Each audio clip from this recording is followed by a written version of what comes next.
우리에게 주님께서 야곱을 통해서 보여주시는 은혜가 그리고 도전이 참 크다고 싶습니다.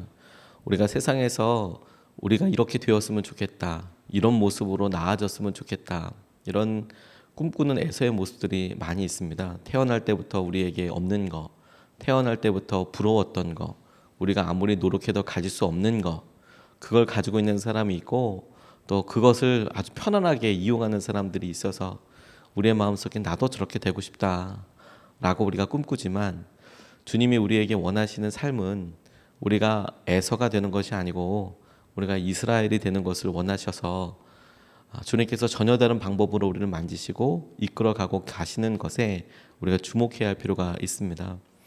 하나님께서 야곱을 축복하시고 연단하시기 위해서 하시는 과정을 야곱이 지금 어렵게 아등바등 이렇게 겪고 있는데, 이제 집을 떠나서 그의 타지에서의 삶이 시작되는 첫 번째 날이기도 하면서 그의 삶에 굉장히 중요한 첫 만남이 이루어지는 날이기도 합니다. 역사적으로 만남을 통해서 굉장히 중요한 일들이 일어나게 되는 것을 우리가 잘 압니다. 최근에 영화로서 사람들이, 특별히 젊은 청년들이 참 많이 좋아했던 영화 중에 나니아 연대기라는 영화가 시리즈로 젊은 청년들이나 아이들에게 굉장히 유행한 적이 있었어요. 그리고 반지의 제왕이라는 그런 영화가 또 굉장히 유행한 적이 있었습니다. 이게 시리즈로 나오면서 사람들이 계속 보기도 하고, 젊은 청년들은 나오면 그 시리즈별로 보기도 하는 굉장히 중요하게 재밌게 챙기는 그런 영화였는데, 그런데 이 영화의 원작자였던 나니아 연대기를 쓴 C.S. 루이스라는 사람, 그리고 이 반지의 제왕을 쓴 J.R.R. 톨킨이라는 이 두 사람이 굉장히 친한 사람이라는 것에 대해서는 사람들이 잘 모르는 것 같아요. 둘 다 옥스퍼드 대학교의 교수였고, 심지어 이 톨킨이라는 사람이 이 C.S. 루이스에게 계속해서 진지하게 하나님을 찾을 것에 대해서 여러 번 이야기하기도 했습니다. 토론하기도 하고, 그리고 서로 발표하기 전에 자신의 글을 돌려서 보기도 하고, 이 글이 어떤 것 같냐, 좋은 것 같냐, 재밌냐, 이게 문제는 없을 것 같냐, 그래서 미발표 글도 함께 나눠보고, 그리고 심지어 함께 소설을 쓰기도 했다는 거예요. 소설도 쓰고. 그래서 나니아 연대기나 반지의 제왕이나 이런 걸 할 때 두 사람이 계속해서 이것을 보고 나누고 썼다는 것에 대해서는 잘 모릅니다. 그리고 더 놀라운 것은 이 톨킨이라는 사람이 계속 권면하고, 그래서 C.S. 루이스가 하나님을 만나게 돼요. 인격적으로 고민하고 주님께 질문을 하고, 그러다가 그가 사색하면서 하나님 말씀 앞에 메어 달리게 되고, 20세기에 가장 놀라운 신학적인 어떤 생각을 평신도로서 사람들한테 전해주는 그런 신학자가 태어나기도 했습니다. 만남이라는 것은 참 소중하고 중요해서 그 만남이 어떻게 이끌어지게 될지 전혀 모르죠.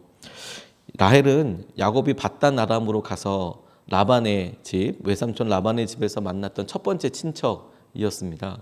그게 얼마나 귀한 만남이었을까, 야곱에게 있어서는. 더군다나 그가 밧단 아람에 전에 가봤던 것도 아니고 어렵게 찾아갔더니 이곳이 하나님께서 정말 인도해 주신 곳이 맞나, 내가 잘 찾아온 것이 맞나, 이런 고민을 하다가 라헬이라는 사람을 만나자마자 잘 찾아왔고, 내가 이렇게 무사히 온 거구나 라는 것을 알 수 있는 굉장히 중요한 증거이기도 했거든요.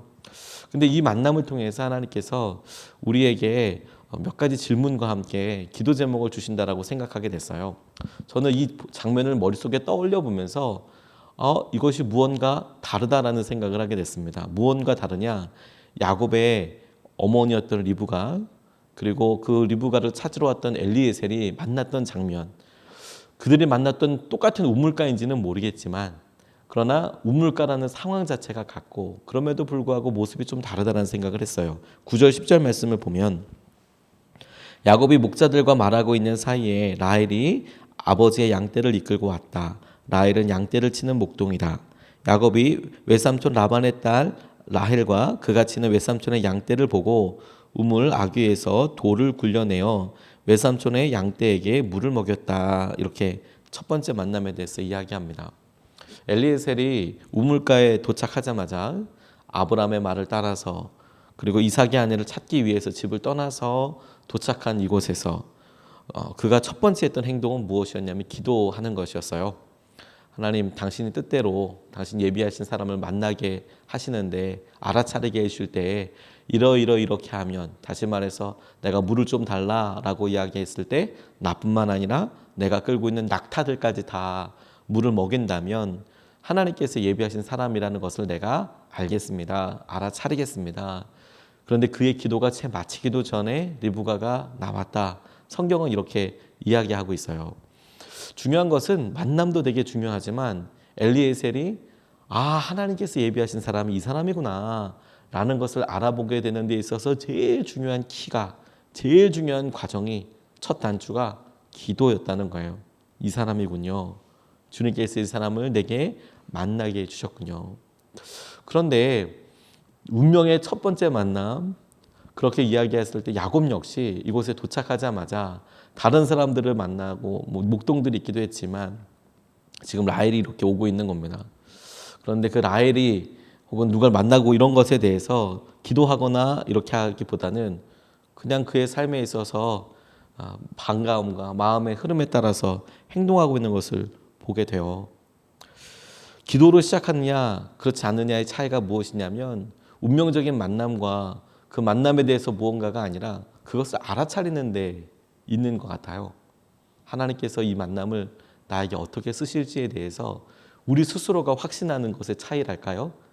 야곱이 이 라헬이라는 여인을 실제로 자기의 아내로 이렇게 사랑하여서 얻기까지 그가 했던 여러 수고들을 보면 그게 잘못됐다, 어렵다라고 이야기할 것이 아니라 굉장히 많은 바람과 수고를 하죠. 자기의 사람인지 알아보는데도 많은 시험이 있었다는 것도 여러분 잘 아실 겁니다. 근데 우리의 만남도 똑같이 기도로 시작하느냐, 내가 이 만남에 대해서 어떻게 준비되느냐에 따라서 우리 안에 믿음을 쓰고 우리 안에 이 사람을 통한 관계에 대한 확신이 다르겠다는 생각이 들었어요. 어느 유명한 목사님께서 호주로 집회를 가셨답니다. 그런데 방 청소가 안 돼 있어서 마음이 조금 힘드셨나 봐요. 이렇게 저도 이렇게 단기 선교 가서 팀원이랑 같이 방을 이렇게 써보면, 그러면 이제 청소 이런 것들은 청소보다도 타월 같은 경우에는 조금 바꿔주면 좋겠다는 생각이 들 때가 있거든요.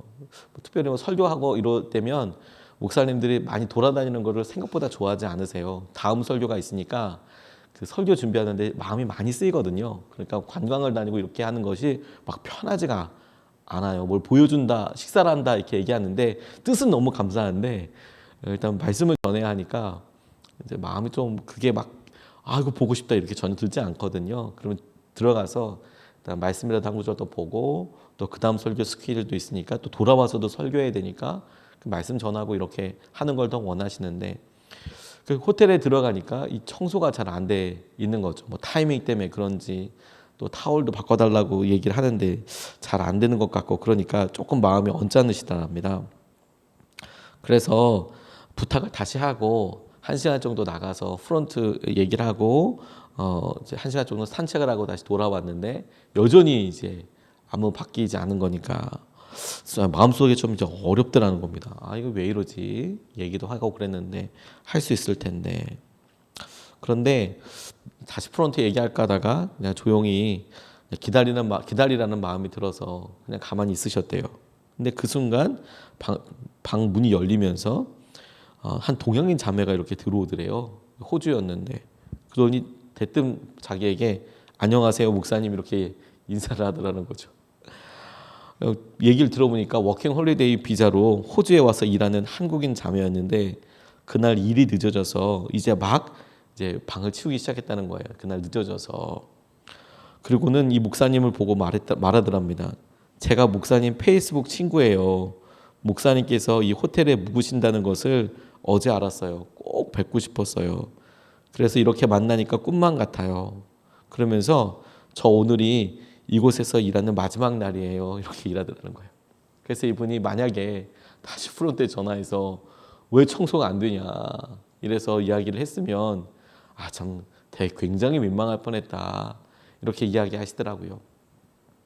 만남에 우리가 우리의 생각과 우리의 계획이 있지만 한 박자 기도해 보아서 주님의 속도대로 맞춰가고 주님께서 행하신 은혜를 기대하고 그러면 주님께서 이런 만남들에 대해서 우리 안에 주님이 인도하고 계신다라는 놀라운 확신을 주세요. 흔들리지 않는 우리가 그것을 믿음으로 취하고 하나님께서 하시는 복으로 누렸으면 좋겠습니다. 두 번째로 이 말씀을 준비하면서 제가 이번에 묵상하면서 주님께서 새롭게 보게 해주신 것이 무엇이냐면 우리에게 사람이 보여지는 모습 그리고 우리가 사람을 보는 모습 사람을 판단하는 기준 이것에 대해서 조심스럽게 생각해 보게 됐습니다. 이 그러고 나서라는 표현이 이번에 묵상하면서 제게 특별히 새롭게 다가왔는데요.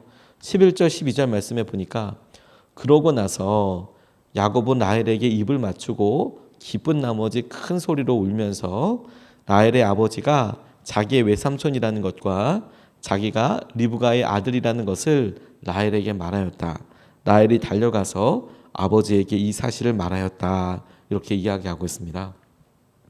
저는 이 말씀들이 쭉 진행되면서 그렇구나 만났구나 라고보다 하나하나 이 모습을 한번 떠올려 보게 됐어요. 근데 유독 그러고 나서라는 단어가 의도적으로 어떤 행동을 하고 난 다음에 그 다음에 이렇게 되었다라고 표현할 때 쓰는 단어이잖아요.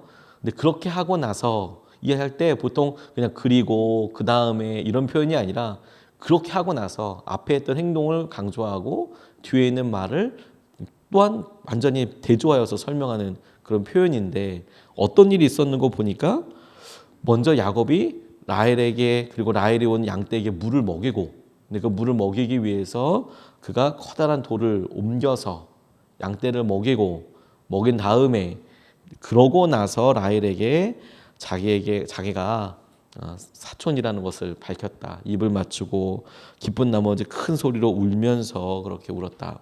이야기했다. 기쁜 나머지 큰 소리로 울었다라는 것도 다시 조금 이해가 언뜻 되진 않는 거예요. 우리 생각엔 만났을 때 내가 이 사람을 만났구나. 라헬인데 만났구나. 이렇게 해서 만났다기보다 다 이 사람에게 필요한 일을 하고 그 다음에 자기 이름을 밝히고 그리고 울면서 자기가 누군지를 밝혔다. 근데 그러고 나서라는 표현이 제가 이번에 묵상하면서 저에게는 이것이 야곱에게 있어서 심정과 그가 사람들을 보는 그런 관점에 대해서 언뜻 보여주는 장면이라고 생각하게 됐어요. 실제로 그가 나중에 라헬을 얻기 위해서 라반과 이야기하는 장면을 보면 내가 7년 동안이나 일하겠습니다 라고 그 스스로 약속하는 장면을 볼 수 있거든요. 언뜻 보면 그럴 수 있겠다라는 생각이 들지만 제게는 이렇게 다가왔어요. 보통은 자신이 누구라고 밝히고 이야기할 때 친척이라는 관계가 뭔가 일을 더 한다고 해서 바뀌는 게 아니거든요. 제 딸이라는 것이 제 딸이 저에게 뭘 해준다고 해서 저와 피를 나눴다는 게 바뀌지가 않아요. 뭘 해도 제 딸이거든요. 마찬가지로 제 조카가 공부를 잘하던 못하던 대학을 못 다니던 다니던 안 다니던 다니던 직장을 다니던 안 다니던 그런 건 상관이 없고 제 친척이에요. 그냥 제 조카이고 이런 건 바뀌지가 않아요. 뭔가도 한다는 것에 대해서 열심히 하면 정말 대견하고 좋은 일이고 아니어도 제 친척인 거죠. 마찬가지 똑같은 그런 일일 텐데 야곱이 먼저 그녀에게 다가가서 내가 돌을 옮기고 내가 필요한 사람 내가 이만큼이라도 뭔가 할 수 있는 사람 이런 모습을 의도적으로 보여주고 있다라고 저는 생각하게 됐어요. 나는 쓸모 있는 사람이에요. 나는 가치 있는 사람이에요. 나는 멀리서 왔지만 내 일은 내가 알아서 하는 사람이에요. 라헬에게 이야기할 때에도 자기가 7년에 대해서 이야기할 때 늘 저는 묵상하면서 아쉬운 게 한 1년만 하지 한 3년만 하지 그걸 7년이나 굉장히 사랑했나 보다. 그것도 라반이 먼저 얘기한 것도 아니고 본인이 7년이나 그렇게 일하겠다고 이야기하면 어차피 다른 사람에게 주는 것보다 형제인 너한테 주는 게 낫겠다고 생각했는데 굳이 7년이나 그렇게 했을까 하는 그 마음의 태도가 야곱이 다른 사람들에게 보일 때 나는 쓸모 있는 사람이에요. 나는 이렇게 열심히 하는 사람이고 나는 이렇게 가치 있는 사람이에요 라고 보여주고 싶었던 것 같아요. 그리고 그게 그 사람의 생각이기도 한 것 같습니다. 근데 저는 왜 그런 느낌을 느꼈냐면 저 스스로도 그렇게 생각될 때가 많거든요. 우리가 은연중에 난 사람들에게 쓸모 있는 사람이고 나는 사람들에게 이러이러한 일을 할 수 있고 여기에 대해서 의외로 신경을 많이 쓰게 된다는 것을 보게 됐어요. 근데 그 모습 자체가 우리에게 있어서 훈련 과정일 수 있다는 것을 저는 필리핀에 가서 우리 홍성호 선교사님 통해서 배웠습니다.